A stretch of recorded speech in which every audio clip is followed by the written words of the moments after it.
I want to tell you about the year I stopped giving reasons. I am 87, and most of my life I believed a no was only polite if I tied an explanation to the end of it, the way a boy ties a ragtail to a kite. Last winter I sat at my kitchen table with a pencil stub in the back of a seed catalog and counted the times that tail dragged my no into the dirt. There were 9. 9 times I opened my mouth to refuse and closed it having agreed. I wrote down every one, and when I finished I was not ashamed and I was not proud. I felt honest, maybe for the first time in years. Come sit with me a while, if the evening is long where you are and your knees ache the way mine do. I am not telling you to turn hard. I am not telling you to bolt your door against your own children, or to stop lending, or to stop showing up. I am not even telling you to refuse more often than you already do. What I am telling you is smaller and stranger than that. The word itself never failed me. It was everything I hung on the end of the word that kept carrying me back around to yes. My grandmother made baskets until the year she died, and her hands looked like the bark of an old cedar. When I was young and full of explanations, she told me this, and I want to hand it to you exactly the way she handed it to me. She said a reason is a handle. She said whatever you put a handle on, a man will pick it up and carry it off, and he will believe you meant him to, because why else would a person go to the trouble of putting a handle on a thing? Then she said the part I did not understand for 60 years. A no with a reason tied to it is not a refusal. It is an opening price. And every soul born on this earth knows what to do with an opening price. They walk around it. They feel it for the soft spot. They come back at you with half. The first confession. My brother's boy came up my drive one October and asked to borrow my truck for the weekend. I did not want to lend it. That was the whole truth, and it would have fit inside one breath. Instead, I gave him a reason. I told him the brakes had gone soft and I would not feel right putting him on the highway. Do you know what a young man hears when you say a thing like that? He does not hear no. He hears a repair estimate. He was back Thursday with a friend from a garage, and the two of them put new pads on my truck in my own yard, and they were proud of themselves. And I stood there with my coffee going cold and no reason left to stand on. The truck was gone 3 weeks. It came home with a cracked mirror. My grandfather used to say a fence with a gate in it is only a wall that agreed to open, and I had built that gate myself and handed over the key. Before the second confession, let me set one small thing beside you. I gathered the quiet teachings I was raised on into a small volume called The Native Way, and you will find the link in the description below this video. There is no pressure in that at all, none whatsoever. I am here with you whether you ever open it or not, and there is nothing inside it I would not say to you across this table for free. It is only that some nights a person wants the words in their own hands, where they can go slow and read a line twice and set it down when the stove has gone cold. That is all it is for, and it will keep just fine on a shelf until a night comes when you want it. Now come back to the fire with me, because the second confession is the one that cost me the whole of my barn for 4 winters. The second confession. My cousin asked to keep his boat in my barn over the winter, and I told him the barn was full. That was true. It was also a reason, and a reason is a chore list to a determined man. He came Saturday with 2 of his sons, and they emptied my barn. They swept it. They stacked my lumber neater than I ever had, and hauled off rusted things I had meant to haul off since my wife was alive. Then they stood in my clean barn, sweating, smiling at me. How does a man look at 3 people who spent a Saturday on his ladder and say no? He does not. That boat sat in my barn for 4 winters. I could not get my own tractor past it, so it wintered outside under a tarp, and one January the tarp filled and froze, and I stood chipping ice off my own machine while another man's boat stayed dry 20 feet away. Every spring I would open that door meaning to speak, and see the swept floor and close it again. My grandmother had a line for this that I did not remember until it was too late. A full barn empties, she said. A full no does not. The third confession. A woman from my church needed a ride to the airport at 4 in the morning, and I told her I do not drive in the dark anymore. That was true, and it was gentle, and it was a mistake. She thanked me for telling her. Then she changed her flight to noon. Have you ever had somebody solve your reason like it was a riddle you had set for them? That is what a reason becomes out in the world. Not a wall, a riddle. And the people around us are not cruel, most of them. They are clever and they love us. And when you hand a clever person who loves you a riddle, they will sit up half the night until they have it. I drove her at noon. I lost that whole day. And here's the part that took me longest to admit. I was not angry at her. I was angry at myself, and I had nowhere to set it down. Let me put the fourth and the fifth together because they are cousins to each other.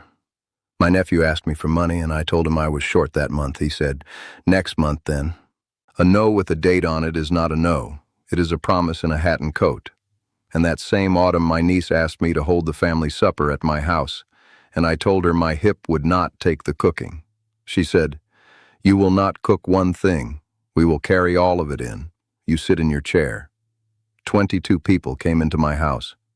I washed dishes until 11 at night on a hip that would not take the cooking, and I had agreed to all of it, and not one person had forced me an inch. Do you begin to see the shape of it now? Every reason I gave named a problem, and a problem is a thing that people fix. If I wanted them to stop, I should not have handed them something to solve. The sixth confession took 2 years off my life, one Tuesday evening at a time. The hall committee asked me to serve, and I told them I was too old for it.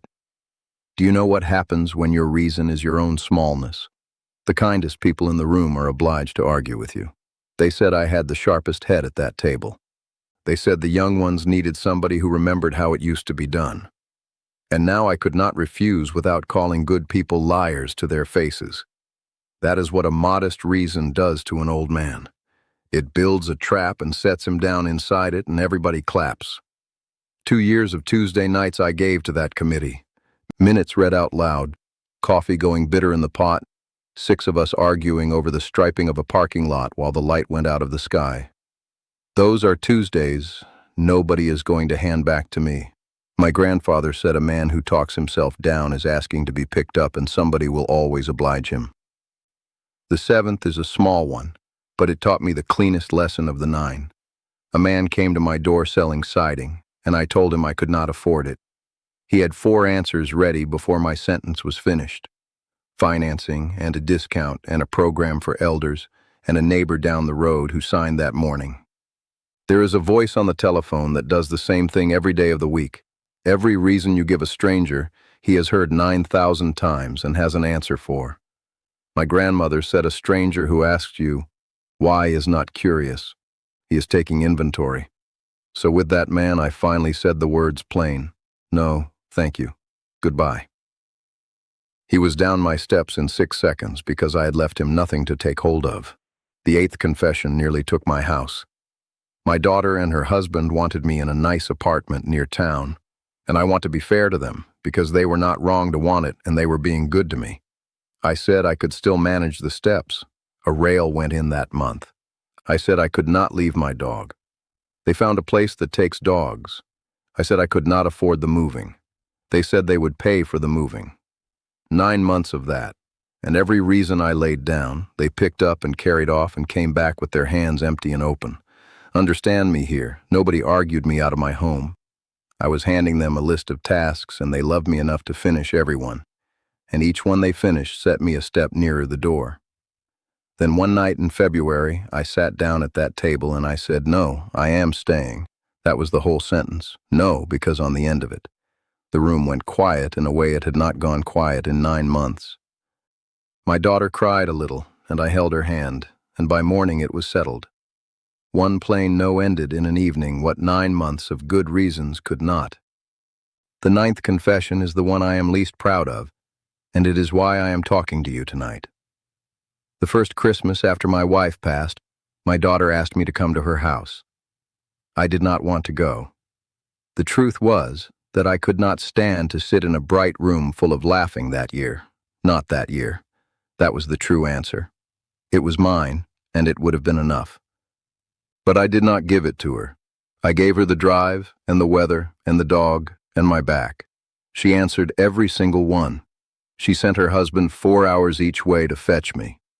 and I sat in the corner of that warm, bright room for 2 days and smiled, and I could not breathe, and not one person in that house knew a thing about it. So here is what those years actually cost me, and it was not the truck or the barn. My family came to know my excuses better than they knew me. They could have told you the state of my hip, my back, my brakes, my checkbook. Not one of them could have told you I was grieving. 2 years later, my daughter asked me, in the plainest voice she has, why I never told her that first Christmas was too much, and I had nothing to give her, because the answer was that I had handed her 4 smaller answers instead, and she had been busy solving all 4, and neither of us ever once got near the true one. My grandmother said the truth is a small door and a reason is a long hallway, and you can walk a man up and down a hallway his whole life and never once let him inside. Now I want to say something carefully because I know how a list like that can land on a person sitting alone in the evening.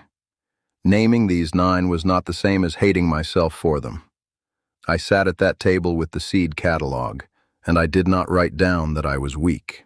Weak is a thing a man is. What I wrote down was a habit, a tale I had been tying to a kite for 70 years, without ever once looking at my own hands while I did it. And here is the part that made me set the pencil down and go stand at the window. That habit did not come out of cowardice. It came out of manners. I was raised to believe a bare no was a rude thing to hand a person, and that a reason was a kind of gift, a way of saying, I respect you enough to show you my thinking. There was love in that. There truly was. It was simply a courtesy that outlived the world it was made for, back when I had time to argue and strength to spare and 30 more years in front of me to make a mistake in. I do not have 30 years. A man of 87 has no business handing out handles to everybody who comes up his drive. So I am not ashamed of the man who gave those 9 reasons. He was being polite in the only way anyone ever taught him. I am simply not going to be him on Thursday. So let me gather this up for you now, the way my grandmother gathered the ends of her shawl. A truck I did not want to lend, and a barn I did not want opened. A ride in the dark, and money I did not have, and a supper I did not want to host. A committee I did not want to sit on, and a stranger at my own door. A house I was very nearly talked out of. And a Christmas where my own child never got to meet me. 9 reasons. 9 gates with the latch left off. Now turn it toward your own life, gently, the way you would turn over a sleeping cat. When somebody asks you for a thing you do not want to give, does your answer have a because in it? Do you find yourself listing your ailments to people who never asked after them? When your reason gets solved, do you go quiet and agree, and then carry the anger of it around the house for a week? Do you say yes on a Monday and pay for it every day until Sunday? And this last one, I would sit with the longest. Do the people who love you know your true answer, or only your reasons? I can hear the question underneath all of this because I asked it myself at that table with the pencil still in my hand. Is it too late for me? Listen, 87 years have taken a great deal from these hands, but they never came for the 2 things that matter most. I can still notice a habit while I am in the middle of doing it. And I can still make one ordinary choice this afternoon, in an ordinary voice. I am not promising you that it gets easy, or that anybody thanks you, or that anything comes back the way it was. I am telling you the noticing is still yours, and so is the choosing, and no one is too old for either. Now I would like to hear from you. Of those 9, tell me which number landed closest to home, which one made you set your cup down and go quiet. Say it in the comments. And while you are there, write out the plain answer you wish you had given, the one with nothing tied to the end of it. I read every one that comes in. And if this fire was warm tonight, come back and sit at it again with me tomorrow. I will leave the door unlatched, and I will not ask you for a reason.